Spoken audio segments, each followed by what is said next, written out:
Subscribe and press the bell icon on YouTube app and never miss another update. MIT Manipal chemical engineering 1983ರಿಂದ 87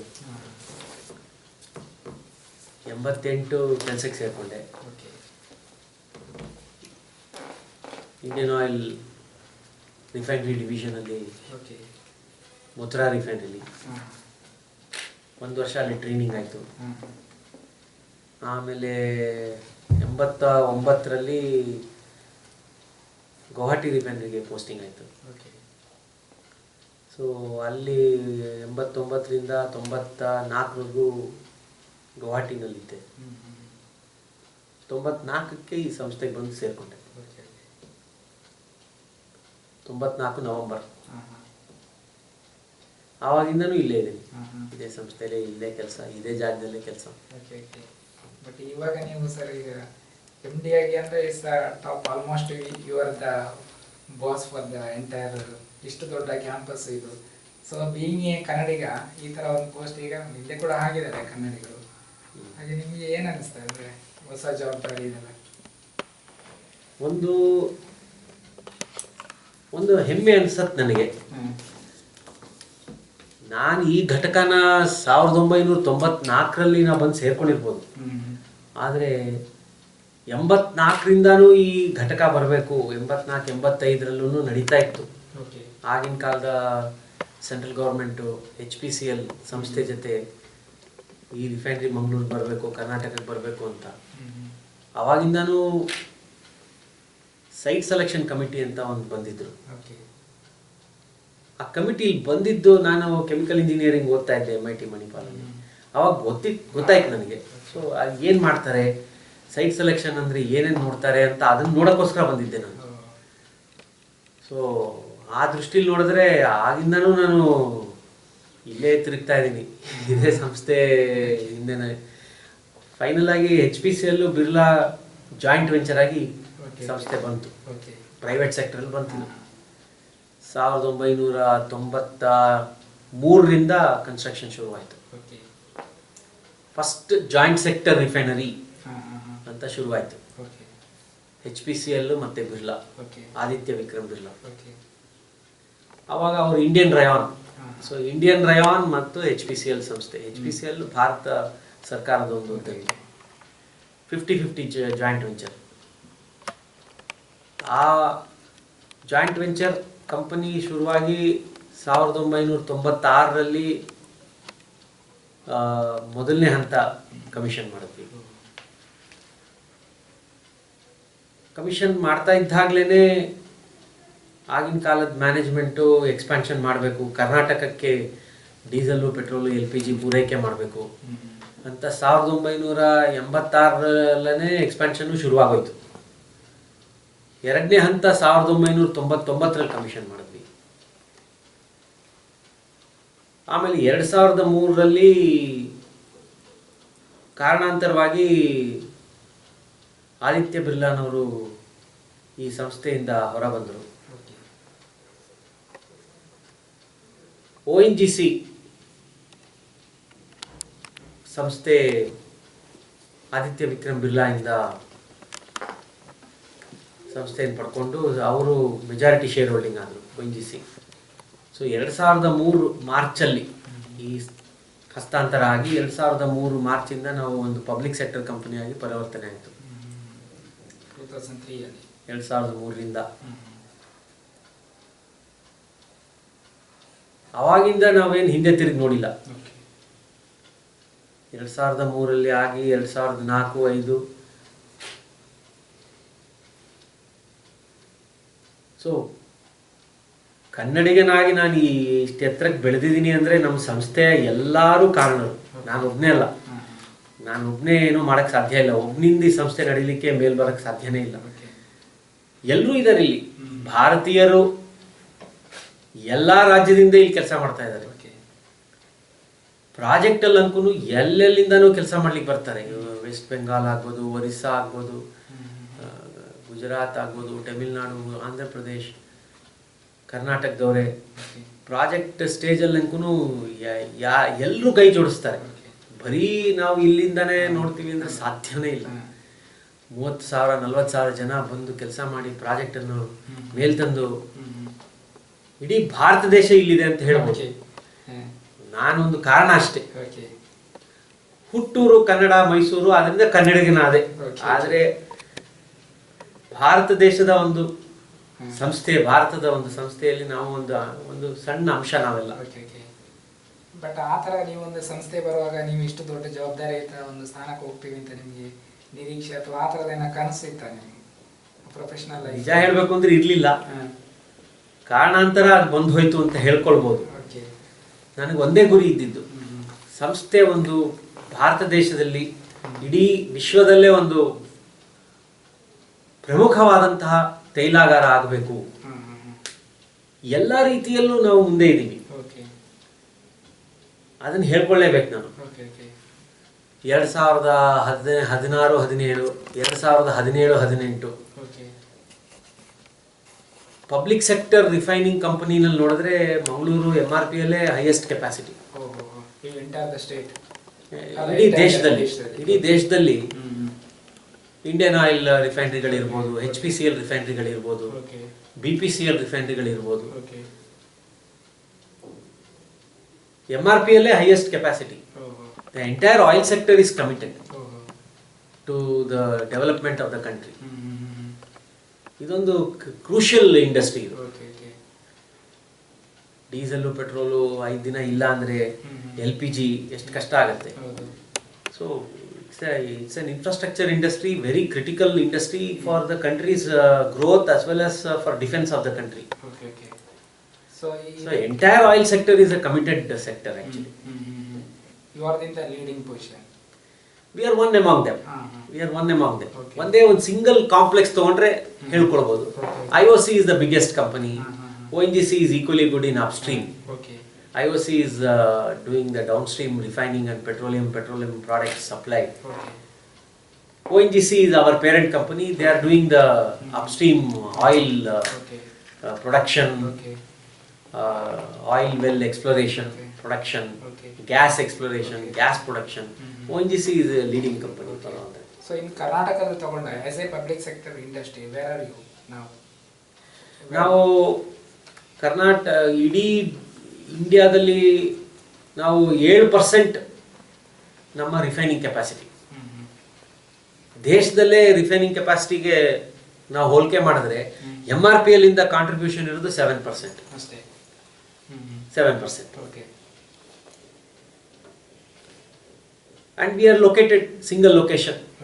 ನಮಗೆ MRP ಅಲ್ಲಿ ಇನ್ನೇನು ಎಲ್ಲೂ ಏನು ಇದೇನಿಲ್ಲ, complex ಏನಿಲ್ಲ. ಬಟ್ ಫ್ಯೂಚರ್ ಇದರಿಂದ ಈಗ ಎಷ್ಟು sir turn over per year ಅಥವಾ ಪ್ರೊಡಕ್ಷನ್ ಕೆಪಾಸಿಟಿ ಹೇಗೆ? ಪ್ರೊಡಕ್ಷನ್ ನಮ್ದು installed capacity 15 million metric ton. 15 million metric ton. ಮೂರು ಹಂತದಲ್ಲಿ 15 ಮಿಲಿಯನ್ ಬಂದ್ವಿ ನಾವು. ಹಂತ 1 3.69, ಹಂತ 2 6 ಮಿಲಿಯನ್ ಆ್ಯಡ್ ಆಯಿತು, ಸೊ 9.69 ಆಯಿತು. ಆಮೇಲೆ 9.69 ಇರೋದು ನಾವು ಎಫಿಷಿಯನ್ಸಿ ಹೆಚ್ಚು ಮಾಡಿ, ಆಪ್ಟಿಮೈಸೇಷನ್ ಹೆಚ್ಚು ಮಾಡಿ 12 ಮಿಲಿಯನ್ವರೆಗೂ ಕನ್ಸಿಸ್ಟೆಂಟಾಗಿ ಓಡಿಸ್ತಾ ಇದ್ವಿ. ಹಂತ 3ರಲ್ಲಿ 3 ಮಿಲಿಯನ್ ಟನ್ ಕ್ರೂಡ್ ಆ್ಯಡ್ ಮಾಡಿಕೊಂಡು upgradation, refinery upgradation, massive upgradation project was taken up. So now we are 15 million installed capacity. Consistent ಆಗಿ ನಾವು ಎರಡು ವರ್ಷ ಆಯ್ತು 16 ಮಿಲಿಯನ್ ಟನ್ ಆಪರೇಟ್ ಮಾಡ್ತಾ ಇದೀವಿ. 14 per year. Million metric ton per year. This is the highest in the country. ಒಂದೇ complex ಅಲ್ಲಿ, ಒಂದೇ ರಿಫೈನಿಂಗ್ ಕಾಂಪ್ಲೆಕ್ಸ್, ಪ್ಯಾರಾದೀಪ್ ರಿಫೈನರಿ ತಗೊಳ್ಳಿ, ಪಾನಿಪಟ್ ತಗೊಳ್ಳಿ, ಅಥವಾ ಕೊಚ್ಚಿ ರಿಫೈನರಿ ತಗೊಳ್ಳಿ, ಅಥವಾ ಬಾಂಬೆ ರಿಫೈನರಿ ಆಗಲಿ, ಬರೋಡಾ ರಿಫೈನರಿ, ಹಲ್ದಿಯಾ, ಈ ಕಡೆ ಎಲ್ಲ ಗೌರ್ಮೆಂಟ್ ರಿಫೈನರೀಸ್ ಉಂಟು, PSU ರಿಫೈನರೀಸ್.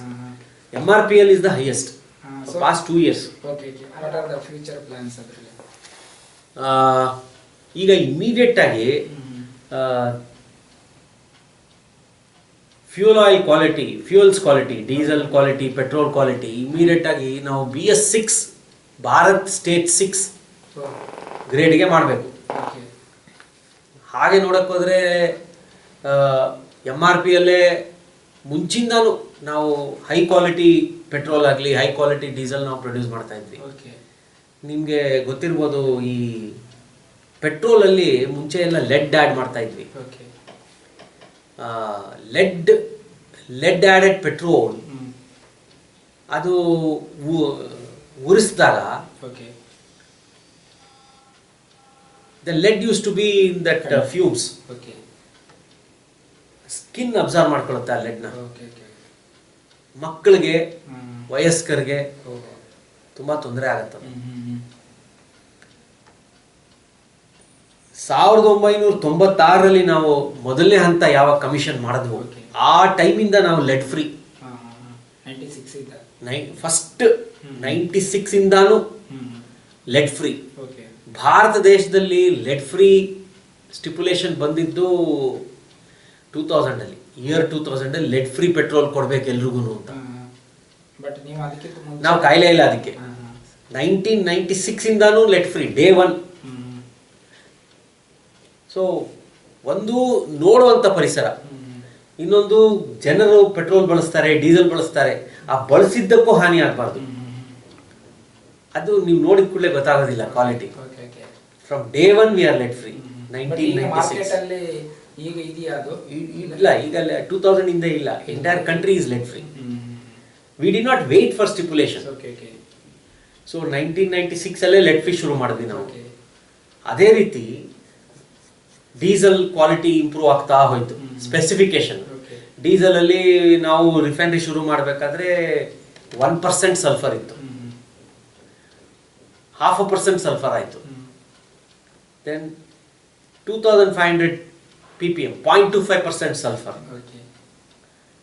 ಅದನ್ನ ಕಡಿಮೆ ಮಾಡ್ಕೋತ ಬಂದರು. ದೆನ್ 500 ppm ಆಯಿತು. 1% ಅಂತ ಹೇಳಿದರೆ 10,000 ppm. 1% ಸಲ್ಫರ್ ಹೇಳಿದರೆ 10,000 ppm sulphur, parts per million sulphur. 1% ಇಂದ 500 350 ppm ವರೆಗೂ ಬಂತು, 500 ppm ಅಂತ ಬಂತು. That was called as Bharat stage 3, BS3. BS3, when government of India introduced BS3, we were already BS3. Mangaluru ಅವ್ರಿಗೆ, ಕರ್ನಾಟಕದವ್ರಿಗೆ ಆಲ್ರೆಡಿ ಅದು ಬರೋಕ್ಕಿಂತ ಮುಂಚೆನೇ ನಾವು ಸಪ್ಲೈ ಮಾಡೋಕ್ಕೆ ಶುರು ಮಾಡಿದ್ವಿ. ಈಗ BS4 ಭಾರತ್ ಸ್ಟೇಜ್ 4, ಡೀಸೆಲ್ ಅಲ್ಲಿ 50 ppm ಸಲ್ಫರ್, ಪೆಟ್ರೋಲ್ ಅಲ್ಲಿ ಕೂಡ 50 ppm ಸಲ್ಫರ್. ಪೆಟ್ರೋಲ್ ಅಲ್ಲಿ ಇನ್ನೂ 10 ಹಲವು ಸ್ಪೆಸಿಫಿಕೇಶನ್ಗಳಿವೆ.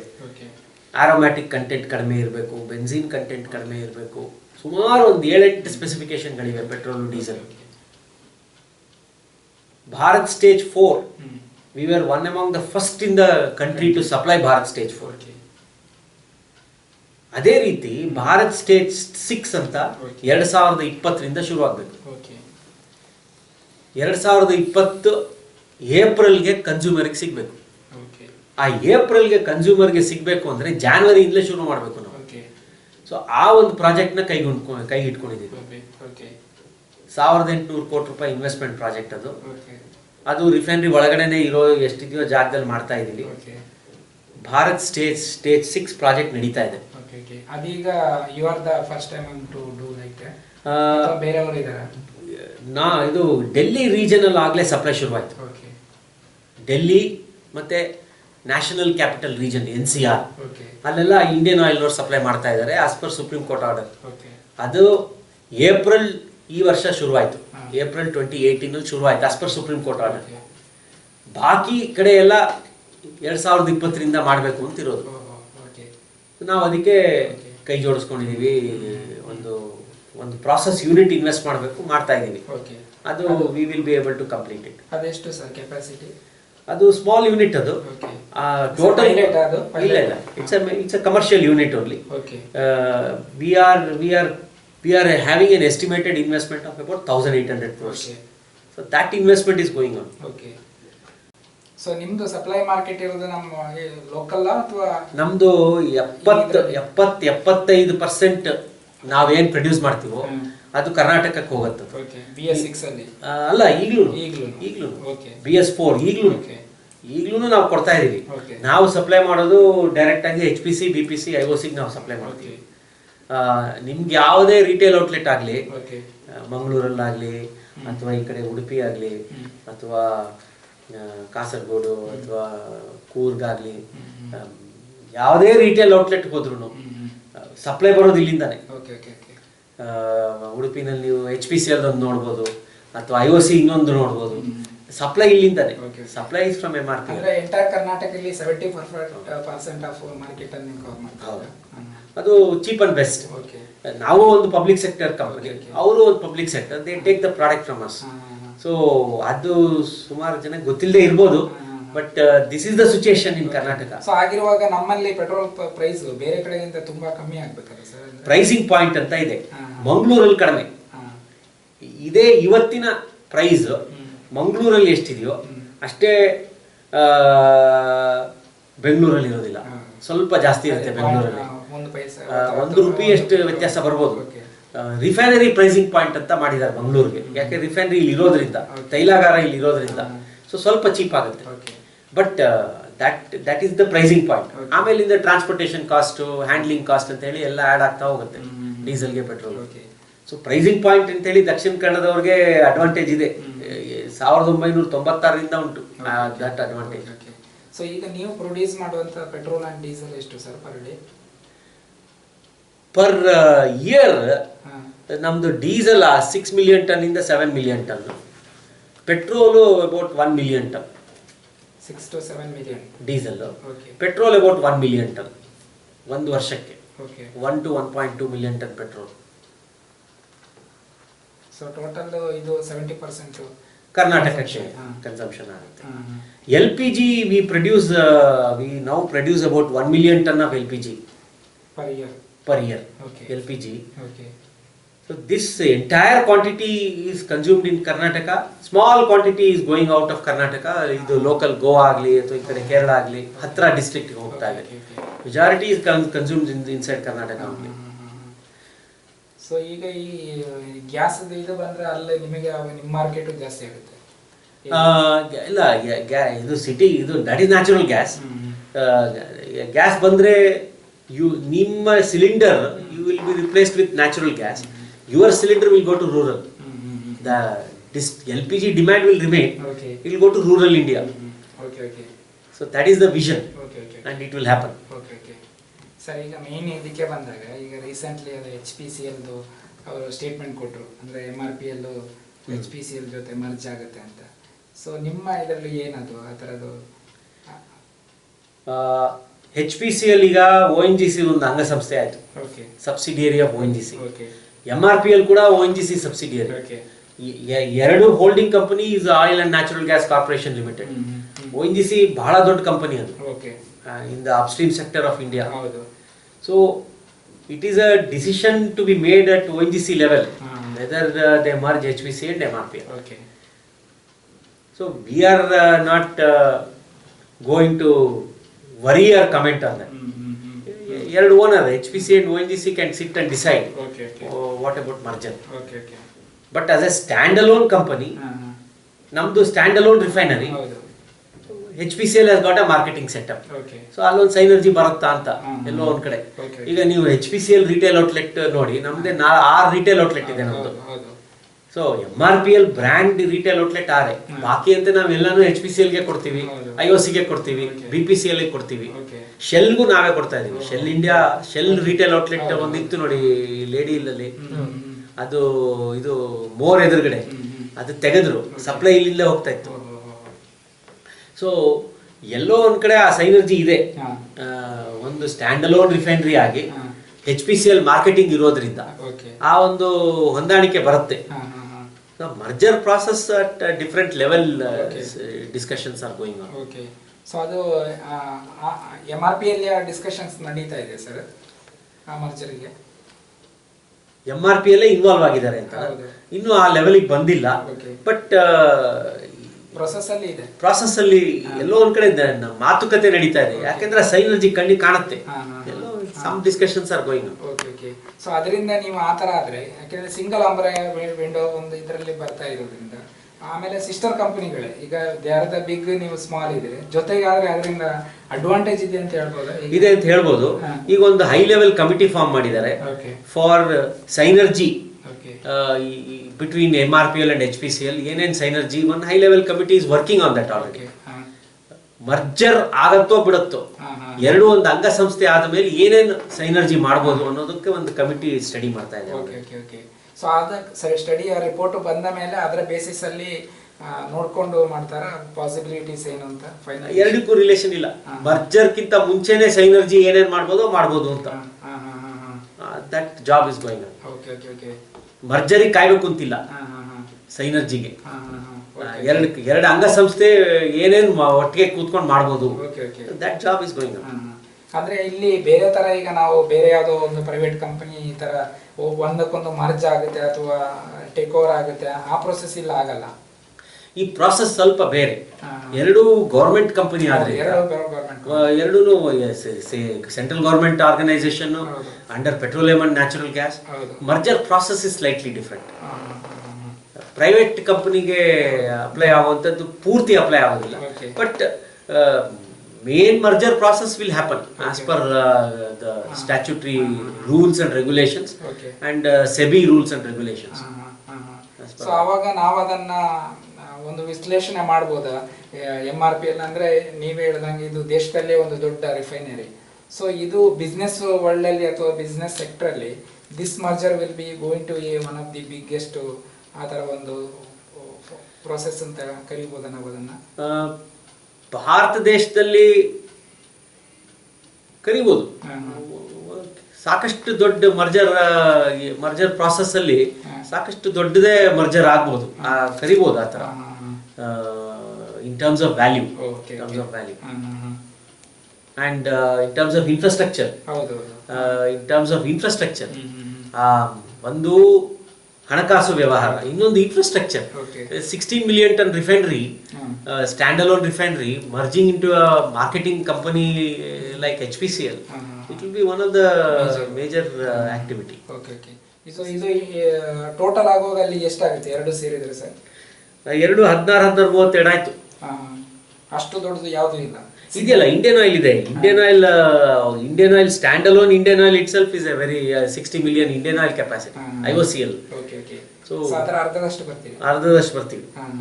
ನಿಮ್ದು ಸರ್ ಇವಾಗ ಇರೋದು present turnover is about ರಫ್ಲಿ ಒಂದು 60,000 ಕೋಟಿ ಟರ್ನ್ ಓವರ್ ವರ್ಷಕ್ಕೆ, 60,000 crore. Turnover also depends on crude oil price. Crude oil 80 ಆಗೋದ್ರೆ ಟರ್ನ್ ಓವರ್ ಜಾಸ್ತಿ ಆಗುತ್ತೆ. So about 60,000 crore to 70,000 crore is our turnover. So ಇದು ಆದ್ರೆ ಸರ್ ಈಗ ನಿಮಗೆ MRPL ಈಗ ಇಲ್ಲಿ ಇಂಡಿವಿಜುವಲ್ ಆಗಿ ನೀವು ಇದನ್ನ ಮೇಜರ್ ಬೆನಿಫಿಟ್ ಏನು ಅಂತ ಆಸ್ ಎ MRPL ಕಂಪನಿ ಆ ಥರ? ಈಗ already you are in under ONGC, but HPCL ಜೊತೆ ಇದಾದ್ರೆ ಸೊ ಏನು ನಮಗೆ ಅದರಿಂದ ಬೆನಿಫಿಟ್ ಏನು? If and when the merger occur, we will be integrated with a marketing setup.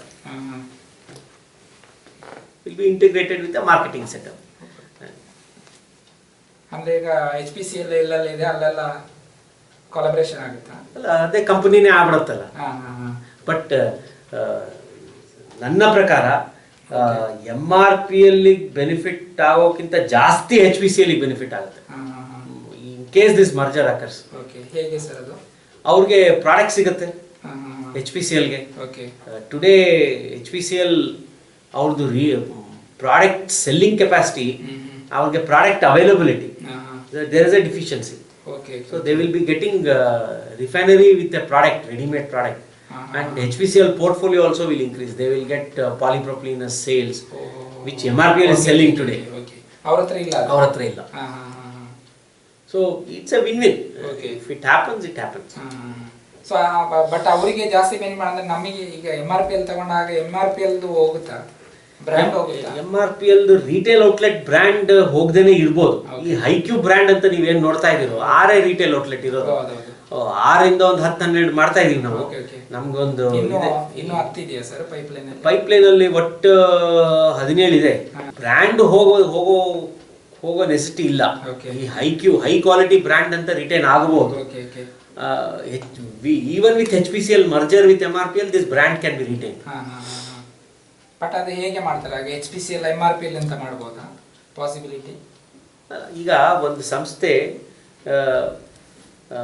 Merge ಆಗೋದ್ರೆ ಈಗ ಆ ಸಂಸ್ಥೆ ಈಗ MRPL ಅನ್ನೋದೊಂದು ಐಡೆಂಟಿಟಿ HPCL ಒಳಗಡೆ ಸೇರ್ಕೊಂಡೇ ಬಿಡುತ್ತಲ್ಲ. ಹೌದು. HPCL MRPL ನ ಕೊಂಡ್ಕೊಂಡ್ಬಿಟ್ರೆ ಅದ್ರ ಒಳಗಡೆ ಸೇರ್ಕೊಂಡ್ಬಿಡುತ್ತೆ. ಹಾಗೆ MRPL ಹೋಗ್ಬಿಡುತ್ತಲ್ಲ ಅಂತ. MRPL ಹೋಗಿ ಮ್ಯಾಂಗ್ಳೂರ್ ರಿಫೈನರಿ ಉಳ್ಕೊಳ್ಳುತ್ತೆ. ಮಂಗಳೂರು ರಿಫೈನರಿ ಅನ್ನೋದೆಲ್ಲೂ ಹೋಗೋದಿಲ್ಲ. ಈ ಬ್ರ್ಯಾಂಡ್ ಎಲ್ಲಿ ಹೋಗುತ್ತೆ? Brand HPCL can use this brand for projecting the high quality fuel. ಅವಾಗ ಸರ್ ಅವರಿಗೆ ಹೋಗುತ್ತೆ ಎಲ್ಲ ಡಿಸಿಷನ್ ಮೇಕಿಂಗ್ ಎಲ್ಲ ಇದೆ ಆಗುತ್ತೆ. It will become one single company. So comparably ಅವರ ಮುಂದೆ ನೋಡಿದಾಗ ವಿ ಆರ್ ಸ್ಮಾಲ್ ಅಥವಾ HPCL is a bigger company than MRPL. That is there. HPCL is a larger company than MRPL. Okay. So ಹಾಗೆ campus ಇದೆಲ್ಲ ಹೀಗೆ ಇರುತ್ತೆ. Okay. ಇದು ಯಾವುದು ಈ ಕಂಪನಿ ಸೆಟಪ್ ಏನು ಚೇಂಜ್ ಆಗೋದಿಲ್ಲ. Ownership will change. Ownership will be if and when merger ಆಗಕ್ಕೂ ಬಹಳ ಪ್ರಾಸೆಸ್ಗಳಿದೆ. ಬಹಳ ಮರ್ಜರ್ ಪ್ರಾಸೆಸ್ ಶುರು ಆದ್ರೆ ಬೇಕು ಒಂದು ಸುಮಾರು ತಿಂಗಳುಗಟ್ಲೆನೆ ಹೋಗುತ್ತೆ ಮರ್ಜರ್ ಆಗೋದಿಕ್ಕೆ. ಎಲ್ಲ ಕ್ಯಾಲ್ಕುಲೇಷನ್ ಆಗ್ಬೇಕು, ಇಂಟರ್ನಲ್ ಇದಾಗಬೇಕು, ಎಲ್ಲ ಇದು ತಗೊಳ್ಬೇಕು. ಹೌದು. ಬಟ್ ಈಗ ನಿಮಗೆ ಬೋತ್ ಸಿಸ್ಟರ್ ಇದು ಕಂಪನಿ ಆಗಿರೋದ್ರಿಂದ ಅಷ್ಟು challenges ಬರುವುದಿಲ್ವಾ? But both are government organizations. Government organization. Both are single owner.